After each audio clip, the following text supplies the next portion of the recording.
اللہ کے پیارے محبوب صلی اللہ علیہ وسلم فرماتے ہیں، میں نے ایک نوجوان کو جنت کے باغوں میں ٹہلتا ہوا دیکھا۔ میں نے کہا، اے نوجوان، یہ تو بتا تیری وہ کون سی نیکی ہے جو تجھے جنت کے باغوں تک لے آئی؟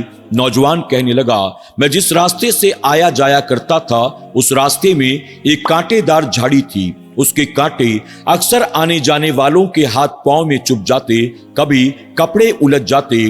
وہاں سے گزرنے والوں کو اس کانٹے دار جھاڑی کی وجہ سے بڑی تکلیف ہوا کرتی تھی۔ ایک دن میں نے اس کانٹے دار جھاڑی کو کاٹ کر راستہ صاف کر دیا تاکہ وہاں سے گزرنے والوں کی تکلیف ہمیشہ کے لیے دور ہو جائے۔ میرے انتقال کے بعد جب مجھے رب کے حضور حساب کتاب کے لیے کھڑا کیا گیا تو رب تبارک و تعالیٰ نے فرمایا، تو میرا بندہ ہو کر لوگوں پر رحم کرے اور میں رحمان و رحیم ہو کر تجھ پر رحم نہ کروں۔ تو نے میرے بندوں کو دنیا کی تکلیف سے بچا لیا، میں تجھے آخرت کی تکلیف سے بچاتا ہوں۔ اور اس طرح سے رب نے میرے تمام تر گناہوں کو معاف فرما کر مجھے جنت کا پروانہ عطا کر دیا۔